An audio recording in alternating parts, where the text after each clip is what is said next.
जय हिंद दोस्तों। आज के इस वीडियो में मैं आप सबसे बात करूंगा बिहार शिक्षक भर्ती टीयर 2 के कट ऑफ के विषय में कि क्लास 9 to 10 का कट ऑफ क्या रहने वाला है। इस वीडियो में मैं सभी सब्जेक्ट की बात करने वाला हूं, जिसमें आपका गणित का कट ऑफ क्या रहेगा, विज्ञान का कट ऑफ क्या रहेगा, सामाजिक विज्ञान का कट ऑफ क्या रहेगा, हिंदी और अंग्रेजी का कट ऑफ क्या रहने वाला है। उसके साथ साथ मैं यह भी बात करूंगा कि कितने छात्रों ने एग्जाम दिया है, कितने छात्रों ने एग्जाम स्किप किया है, पेपर का लेवल कैसा था और उसके हिसाब से आपका कट ऑफ क्या जाने वाला है। आज के इस वीडियो में मैं आप सबसे इन सभी टॉपिक के विषय में बात करूंगा। मैं उम्मीद करता हूं कि आप सभी लोग इस वीडियो को लास्ट तक जरूर देखेंगे। दोस्तों, यदि आपको यह वीडियो अच्छा लगे तो आप इस वीडियो को लाइक कर सकते हैं। अपने दोस्तों के साथ इस वीडियो को शेयर करना ना भूलें। दोस्तों, किसी भी एग्जाम का जो कट ऑफ होता है कई चीज़ों पे डिपेंड करता है, जैसे कितने पदों पे आपकी वैकेंसी आई थी, कितने बच्चों ने आवेदन किया है, जो आपका एग्जाम हुआ है उसमें कितने बच्चे उपस्थित हैं, कितने बच्चों ने एग्जाम दिया, कितने बच्चों ने एग्जाम स्किप किया। इन सभी चीज़ों पे डिपेंड करता है कि आपका कट ऑफ क्या जाने वाला है। तो सबसे पहले इसी विषय में हम बात करेंगे। जैसा कि आप सबको पता होगा, यह जो कट ऑफ का वीडियो है ये आपका क्लास 9 और 10 का रहने वाला है, जिसमें मैं सभी सब्जेक्ट के कट ऑफ की बात करूंगा। अगर हम देखें 9 और 10 क्लास के लिए जो टोटल पदों पे वैकेंसी आई थी उसकी संख्या 25,829 थी। 25,829 पदों पे आपकी वैकेंसी आई थी और जिसके लिए 2,22,086 बच्चों ने इसमें आवेदन किया था। 2,22,086 860 के आसपास बच्चों ने इसमें आवेदन किया था। और इस हिसाब से अगर हम पर सीट कंपटीशन देखें तो लगभग 8.5 या 8.6 का रहने वाला है। अब हम बात करते हैं कि आपका जो एग्जाम हुआ है उसमें कितने बच्चों ने एग्जाम स्किप किया है, कितने बच्चों ने एग्जाम दिया है। उसके बाद मैं बात करूंगा कि पेपर का लेवल कैसा था। आप यहाँ पे देख सकते हैं पेपर की कटिंग है, जिसमें साफ साफ बताया गया है कि 22.78 अभ्यर्थियों ने छोड़ दी एग्जाम। आप यहाँ पे देख सकते हैं लगभग 22.78% बच्चों ने अपना एग्जाम छोड़ दिया है। अगर आप इसमें न्यूज पढ़ें तो बीपीएससी द्वारा आयोजित शिक्षक भर्ती परीक्षा के दूसरे दिन करीब आपके 22.78% बच्चों ने एग्जाम अपना छोड़ दिया। तो आप यहाँ पे देख सकते हैं लगभग आपका 23% बच्चों ने एग्जाम स्किप कर दिया है।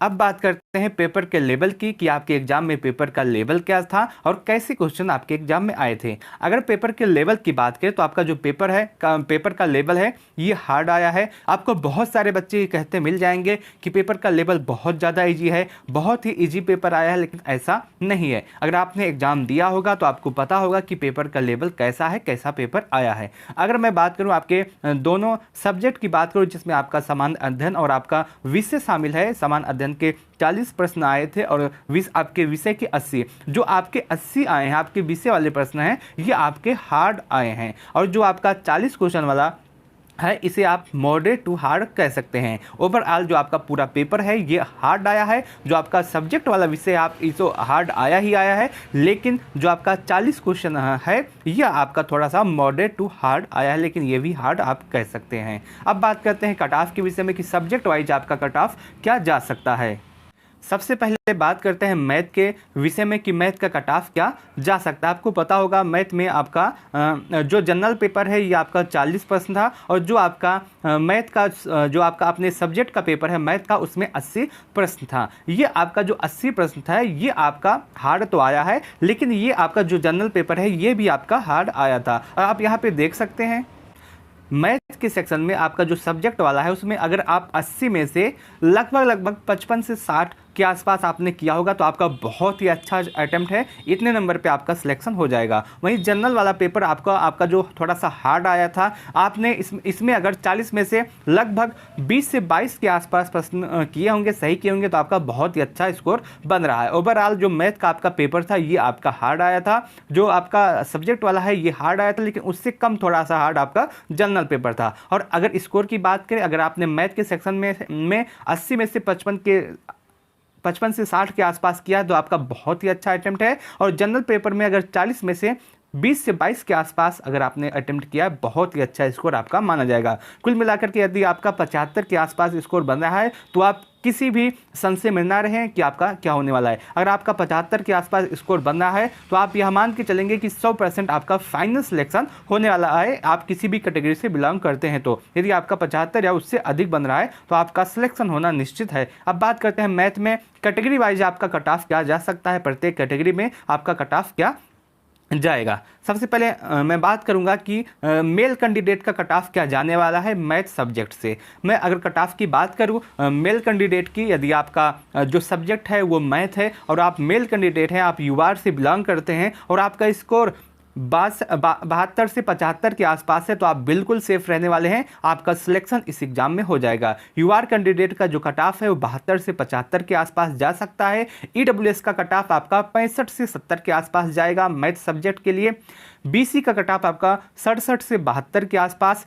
ईबीसी का कट ऑफ आपका 62 से 65 के आसपास। एससी का कट ऑफ आपका 60 से 62 और आपका एसटी का कट ऑफ जो रहने वाला है इस बार बीपीएससी टीयर 2 में मैथ सब्जेक्ट के लिए एसटी कट ऑफ आपका 57 के आसपास रहने वाला है। ये मैथ सब्जेक्ट से मेल बच्चों का कट ऑफ है कैटेगरी वाइज, आप यहाँ पे देख सकते हैं। अब बात करते हैं फीमेल कैंडिडेट की कि फीमेल कैंडिडेट का कट ऑफ क्या रहने वाला है। यदि आप फीमेल हैं और आपका सब्जेक्ट मैथ है, आप यूआर कैंडिडेट हैं और आपका स्कोर 65 से 70 के आसपास बन रहा है तो आप बिल्कुल सेफ रहने वाले हैं, इतने नंबर पर आपका सिलेक्शन हो जाएगा। यदि आप ईडब्ल्यूएस के स्टूडेंट हैं और आपका स्कोर 60 से 65 के आसपास है तो आप निश्चिंत हो जाइए, आपका सिलेक्शन इस बार होने वाला है। यदि आप बीसी के स्टूडेंट हैं और आपका स्कोर 62 से 67 के आसपास है तो आपका सिलेक्शन हो जाएगा। यदि आप ईबीसी के स्टूडेंट हैं और आपका स्कोर 55 से 60 के आसपास है तो आपका सिलेक्शन हो जाएगा। यदि आप एससी हैं और आपका स्कोर 52 से 55 के आसपास है तो आपका सिलेक्शन हो जाएगा। यदि आप एसटी हैं और आपका स्कोर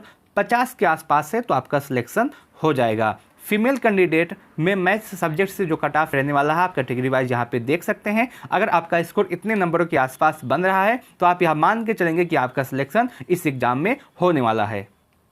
अब बात करते हैं सोशल साइंस की कि सोशल साइंस का कट ऑफ 9th और 10th क्लास वाले बच्चों का कट ऑफ क्या रहने वाला है, यानी कि 9th और 10th जो बीपीएससी का 9th और 10th क्लास वाले बच्चे हैं उसमें सोशल साइंस का कट ऑफ क्या रहने वाला है। इस बार सोशल साइंस का जो कट ऑफ है थोड़ा सा हाई रह सकता है क्योंकि पेपर जो है आपका सोशल साइंस का थोड़ा सा इजी आया है और इसमें ज़्यादा बच्चों ने आवेदन किया है। अगर मैं सबसे पहले बात करता हूँ मेल कैंडिडेट की कि मेल कैंडिडेट का कट ऑफ क्या रहने वाला है सोशल साइंस से। यदि आप यूआर हैं और आपका स्कोर 80 से 85 के आसपास है तो आपका सिलेक्शन हो जाएगा। यदि आप ईडब्ल्यूएस हैं और आपका स्कोर 75 से 78 के आसपास है तो आप बिल्कुल सेफ हैं। यदि आप बीसी हैं और आपका स्कोर 75 से 80 के आसपास है तो आप बिल्कुल सेफ हैं। यदि आप ईबीसी हैं और आपका स्कोर 72 से 75 के आसपास है तो आप सेफ हैं। यदि आप एससी हैं और आपका स्कोर 70 से 72 के आसपास है तो आप सेफ हैं। यदि आप एसटी हैं और आपका स्कोर 65 से 70 के आसपास है तो आप सेफ हैं। सोशल साइंस से मेल कैंडिडेट का कट ऑफ इसी के आसपास रहने वाला है क्लास 9th और 10th के लिए। अब बात करते हैं फीमेल कैंडिडेट का कट ऑफ क्या रहेगा सोशल साइंस सब्जेक्ट से। यदि आप यूआर हैं फीमेल कैंडिडेट में और आपका स्कोर 75 से 80 के आसपास है तो आप बिल्कुल सेफ हैं, आपका सिलेक्शन हो जाएगा। यदि आप ईडब्ल्यूएस हैं और आपका स्कोर 70 से 72 के आसपास है तो आपका सिलेक्शन इस बार हो जाएगा। यदि आप बीसी हैं और आपका स्कोर 70 से 75 के आसपास है तो आप बिल्कुल सेफ रहने वाले हैं। यदि आप ईबीसी हैं और आपका स्कोर 65 से 70 के आसपास है तो आप बिल्कुल सेफ रहेंगे इस एग्ज़ाम के लिए। यदि आप एससी कैंडिडेट हैं और आपका स्कोर 62 से 65 के आसपास है तो आप बिल्कुल सेफ हैं। और यदि आप एसटी हैं और आपका स्कोर 60 के आसपास है तो आप बिल्कुल सेफ रहने वाले हैं। क्लास 9th और 10th के लिए सोशल साइंस का जो कट ऑफ है कैटेगरी वाइज मेल फीमेल का आप यहाँ पे देख सकते हैं, इतने नंबर पे आपका सिलेक्शन हो जाएगा। अब बात करते हैं साइंस के कट ऑफ की, यानी कि क्लास 9 और 10th के लिए साइंस का कट ऑफ क्या रहने वाला है। सबसे पहले हम बात करते हैं मेल कैंडिडेट की कि मेल कैंडिडेट का कट ऑफ कैटेगरी वाइज क्या रहने वाला है। यदि आप यूआर हैं और आपका स्कोर 70 से 75 के आसपास हैं तो आपका सिलेक्शन साइंस सब्जेक्ट के लिए हो जाएगा। मेल कैंडिडेट में यदि आप EWS हैं और आपका स्कोर 65 से 70 के आसपास है तो आपका सिलेक्शन हो जाएगा। यदि आप BC हैं और आपका स्कोर 67 से 72 के आसपास है तो आपका सिलेक्शन इस एग्जाम में हो जाएगा। यदि आप EBC हैं और आपका स्कोर 62 से 65 के आसपास है तो आपका सिलेक्शन हो जाएगा। यदि आप SC हैं और आपका स्कोर 60 से 62 के आसपास है तो आपका सिलेक्शन हो जाएगा। और यदि आप ST हैं और आपका स्कोर 57 के आसपास है तो आप बिल्कुल सेफ रहने वाले हैं, आपका सिलेक्शन हो जाएगा। अब बात करते हैं फीमेल कैंडिडेट के कट ऑफ की कि साइंस सब्जेक्ट से फीमेल कैंडिडेट का कट ऑफ क्या रहने वाला है। यदि आप UR हैं और आपका स्कोर 65 से 70 के आसपास है तो आप बिल्कुल सेफ हैं, आपका सिलेक्शन इस एग्जाम में हो जाएगा। यदि आप EWS हैं और आपका स्कोर 60 से 65 के आसपास है तो आप बिल्कुल सेफ हैं। यदि आप BC हैं और आपका स्कोर 62 से 67 के आसपास है तो आप बिल्कुल सेफ हैं। यदि आप EBC हैं और आपका स्कोर 55 से 60 के आसपास है तो आप सेफ हैं। यदि आप SC हैं और आपका स्कोर 52 से 55 के आसपास है तो आप सेफ हैं। यदि आप ST हैं और आपका स्कोर 55 प्लस है तो आप बिल्कुल सेफ रहने वाले हैं, आपका सिलेक्शन इस एग्जाम में हो जाएगा। दोस्तों ये आपका 3 सब्जेक्ट का कट ऑफ है 9th और 10th क्लास के लिए। बाकी सब्जेक्ट का कट ऑफ अगले वीडियो में, आने वाले वीडियो में बताऊंगा, क्योंकि वीडियो बहुत ही ज़्यादा लंबा हो जा रहा है जिससे आपको देखने में दिक्कत हो सकता है। इसलिए आगे जो सब्जेक्ट बचे हैं, जैसे आपका हिंदी का हुआ, अंग्रेजी का हुआ, उसका कट ऑफ आपका क्या हो सकता है, इसकी जानकारी मैं आने वाले वीडियो में दूंगा, तो जो अभी थोड़ी देर में आपके पास आ जाएगा, तो उस वीडियो को अवश्य देखिएगा। उसके साथ साथ यदि आपको यह वीडियो अच्छा लगा हो तो आप इस वीडियो को लाइक कर सकते हैं, अपने दोस्तों के साथ इस वीडियो को शेयर करना ना भूलें। उसके साथ साथ यदि आपका स्कोर कितना बन रहा है, आप कमेंट सेक्शन के माध्यम से ज़रूर बताइएगा। मैं आपको बताने का प्रयास करूंगा कि आपका सिलेक्शन हो सकता है या नहीं। आप सब्जेक्ट लिखिएगा कि आप कौन से सब्जेक्ट से बिलोंग करते हैं, अपना स्कोर लिखिएगा कि इतने नंबर के आसपास मेरा स्कोर बन रहा है। मैं आपको बताने का प्रयास करूंगा कि आपका सिलेक्शन BPSC Tier 2 के शिक्षक भर्ती में हो सकता है या नहीं। अगर आपको यह वीडियो अच्छा लगा हो तो आप इस वीडियो को लाइक ज़रूर कीजिएगा, अपने दोस्तों के साथ इस वीडियो को शेयर करना ना भूलें। इस वीडियो को लास्ट तक देखने के लिए आप सबका बहुत बहुत धन्यवाद।